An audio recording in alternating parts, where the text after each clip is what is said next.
Me wana mi boka bodo ojle ogbesusu gege wenu.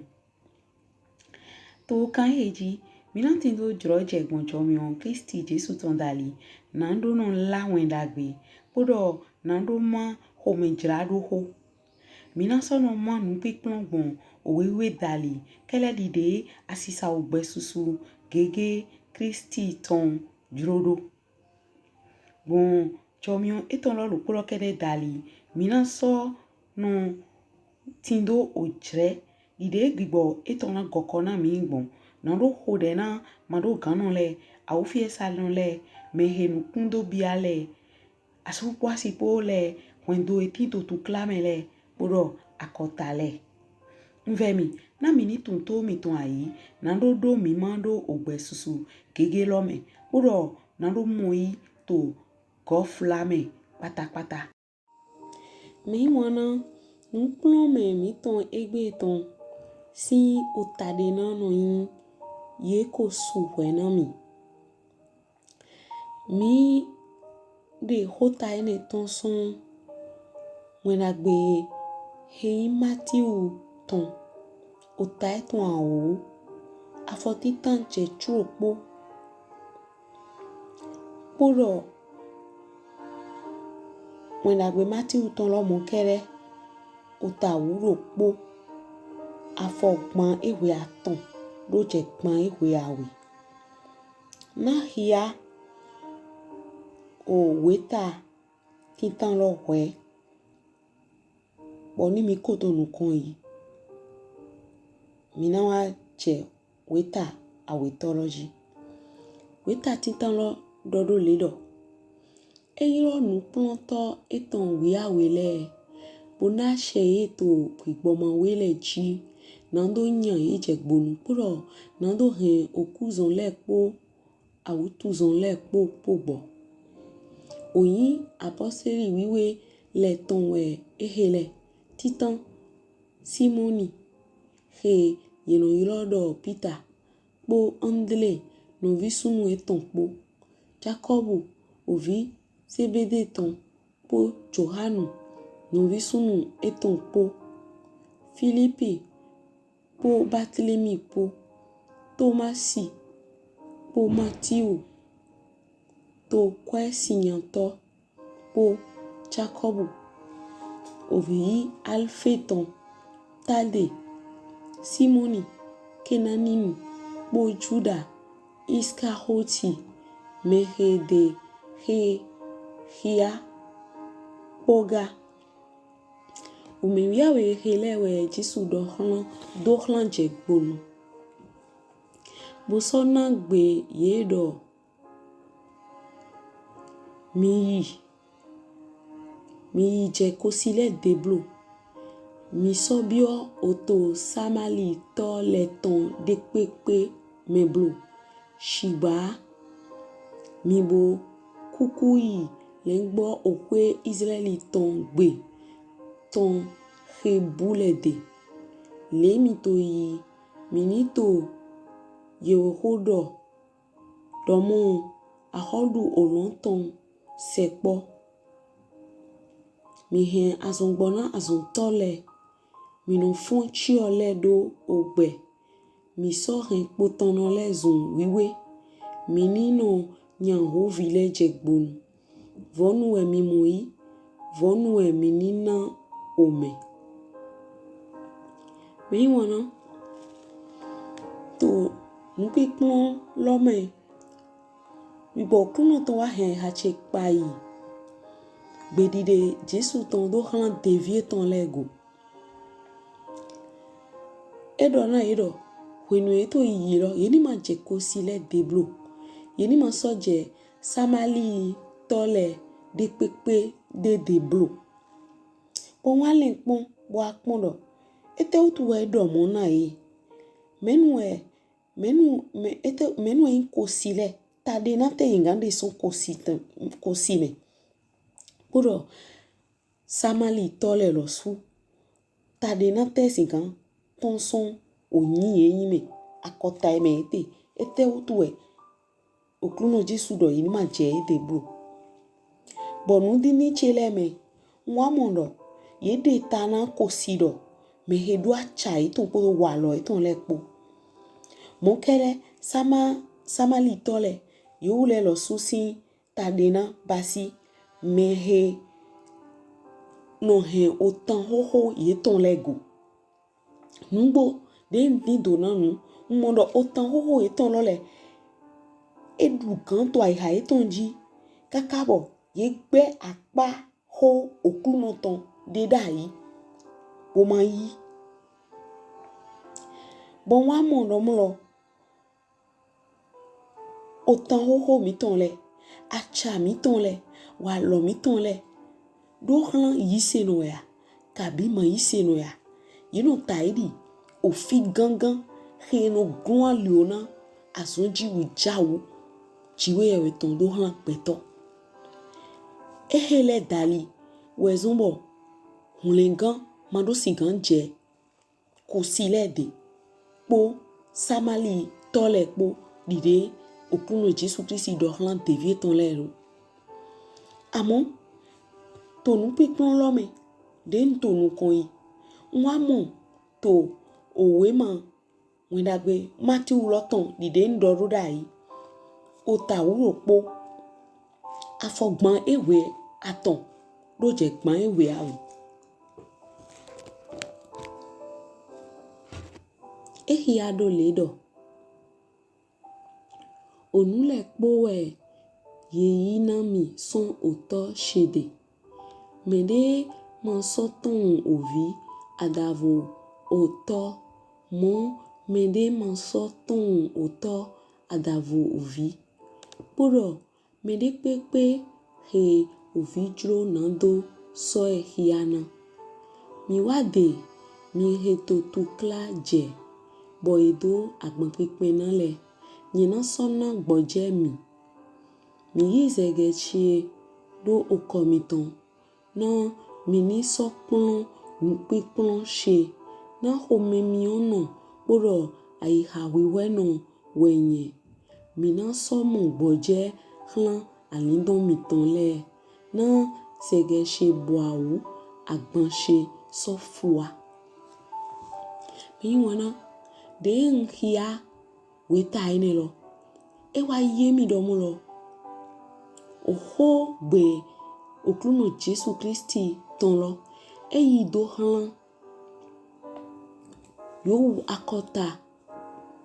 Samali tole. Kabi akota he ko gbedo acha iton podo walo iton lẹpo. Ati tan hoho iton le. Eso yi do hlan. Akpa we to gbeto de le ton. To weta lome. Ede tana ni mi hiya bele son afo iton ko. Yo oto de mo asonji uja uyile. Ṣigba ye man lenvojo. Bon wa mondo. Aiha Oklunọ Jesu ton. E gona wanyi na po leblan po somo. Bon uwo lo polo de dodomlo yeni ma je ko sile deblo. Uwo lo polo so dodomlo. Meni ma ganje auteur de adavo. Mi me lo gmo emi leji. Mon, meni ma so singanyo. Emi ule lo su ni me lo ma nyon auteur. Emi u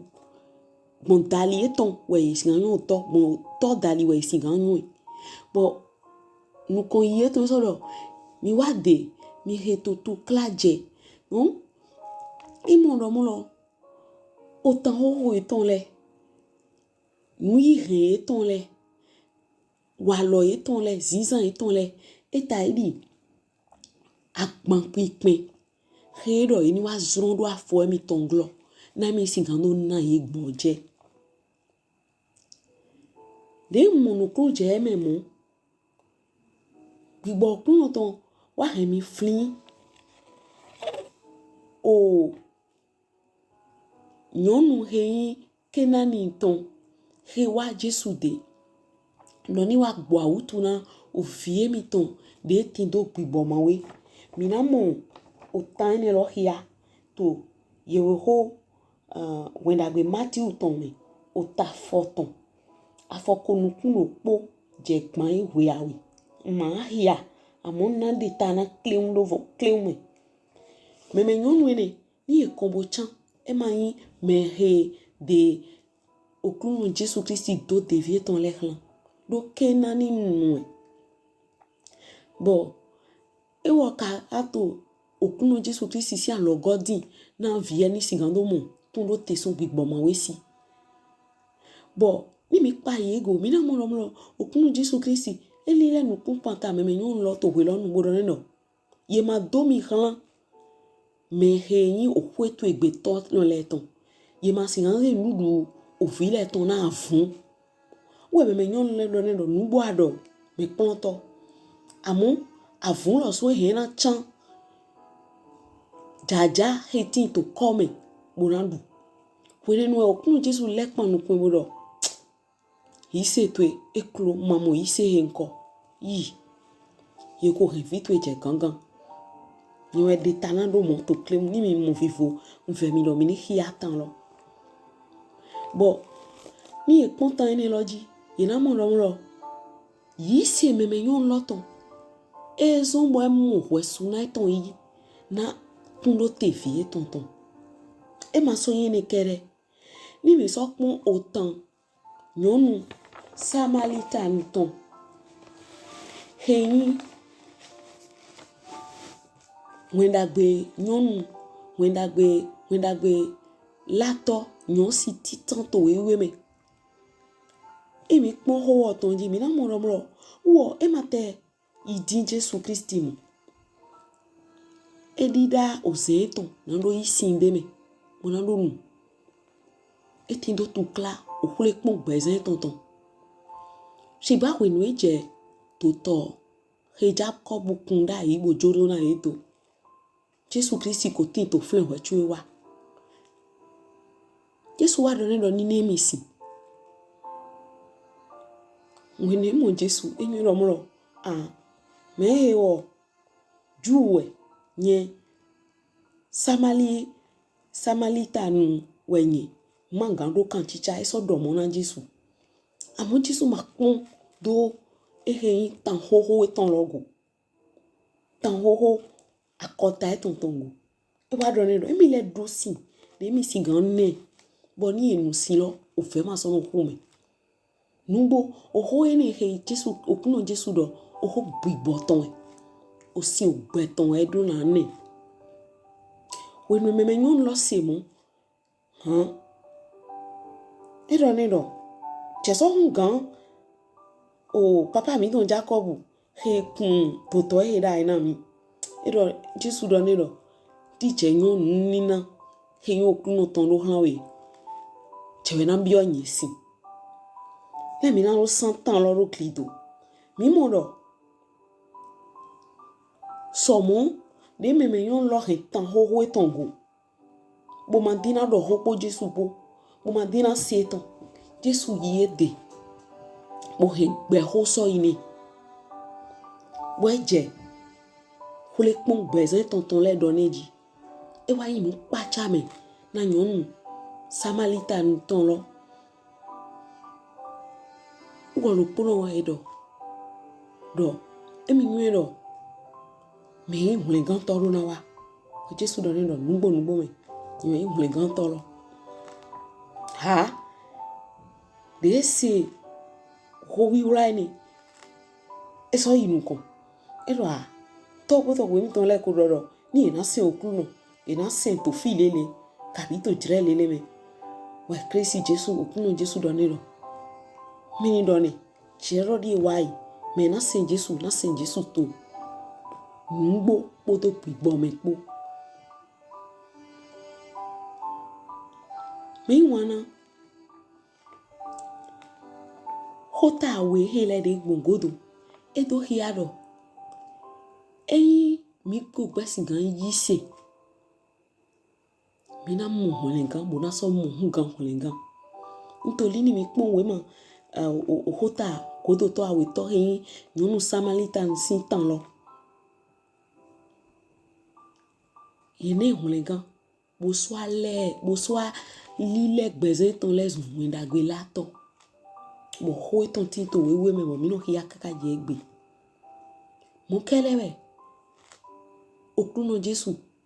eto lile panu kon yeme etọn son hwendo me cheme etọn son kota me bororo henu cheme ye mono ba ile henu cheme ye mono ba dodo le henu cheme fodu le we mi no se henu cheme mi do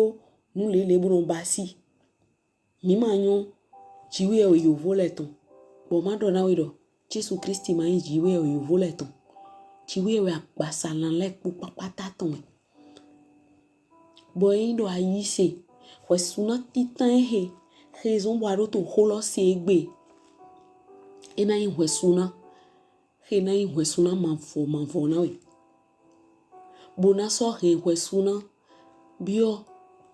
akpa we gbezan tu etan le me fi e ko tafue fi e ko finu isu ansiwe fi awuto yiwe blate tàbí fi to clap bo no kun bibi ayi won ton e lepo ko ziwe dete eyin lo mu lo ato gbeje si mi won na to kan he me bo holo eyewe nugbo gbogbo mi ni hore na ma ani sigando bio we suna manfo lo me we cho mi na do hode na we suna mwenyi akpa we gbezan to etan le won ha to da ibo ro po yen po ro chiwe ewe nto gbe to se jire me bon le kokpon we do mo ro mo apanche lo ekpe mi ni lo pono masigan he nwa bibi na do azezron do afoto enu na do zezon lo Jesu Christi si anfon bona do yi hulengan Jesu Christi ton mon kunje ego ide holo do wo yin hulengan to ntoli hulengan to de yin lo e hulengan si hon da ina gbeto le po bo makaja ngbon apana TV hon ha chira ina hulengan lo zia ha china hulengan he Jesu Christi hulemi gan we suna to ni chi mama okududu hetinto we suna heme ni mi machi kaka doidoi jo nyina chele pona mi jo kwa wu chele pona mi bonami droje masigan wa nu ezonbo ahimi wa igbaji fi nho de lodo mo baba to Jesu si nko me niche mi wona ni aho de lodo mo podo yen po bo nyu endo mo lo ikan nko to ero gbewe mame nyu endo mo lo ayi hulengan nyu endo mo lo alezun yise no nyu endo alezun ofi chiwe ewe ton obuni ma di weblo atoni ma ya nu weblo ye ko susu we to le pose o Suwhena we suna manfo entwe ene godo mina hodena me de do to clan konko mo to te pon we suna chiwe ewe ton boya na asun gboya boya na asu didawe boya na ovi jijiwe boya na asun mimo won ya to da mi hore baba to Jesu si nko me ndo we na jire dagbe heme he ahemi mo podo chomi on to epo yo pebo ipipa baba nze kulere meme sun meme nyonu me mwana he to ho gbe sele botindo to kla teme nhodena awukuzọ le he awutu eton le ezon wodoto le ko chaido popodo wegleto okutonpo wegleto asunyiran kan lepo ti to kanjo hun Jesu Christi Nazareth to me divie bo ria che wegledo etenele po bleto Jesu sin come nganje azon wa klita ton he Christi Jesu eiwa to satinji bodoromlo awutu no ele ye mo asongbo yi to Jesu sin come nganje hulen conscience he Jesu Christi yiwaji bodoro awutu no ele ye mo tunda yi to Jesu sin come beto de ye ko do aho wo bu bo ye manyo de na subo bo aho to no ye ton le ko ayi nu supo son ye si mo lo pade mo liode nko de chiwiyewe ye me ko so aho mi ton le poto satinji nzi ai ha me le ton da lo to me ai ha o ehe we do to lo le poto da lo to alo ye ton me alo to me na ma anisigan lili ai ha ye ton na ma ehe aho ye dule ye ni jona ye pata to Jesus si come mo nu ye yi son ye si to le aho e ton le pre po ni goje alo e ton me to Jesus si come ni hi honson gbo aho ton si to gbeto sun gbeto nyun ton le si to Jesus si come bo doho o gbeton he na gbeto nuiwe bo gbeto no zan kwe po to jre ton po de ye Oklunọ jroro mati aho mati to klato Jesus si come nhodena gbeto eti to plekpon konkon mele bo ti bo to tekpon he wesuna to abi wesuna he we dato le ton to wewe baba hode to inko Jesus to me do wesuna to ni bli wesuna he to nukundo lo jeji to Jesus si come o we na dadogbon o ho eton le dali plekpon ni wesuna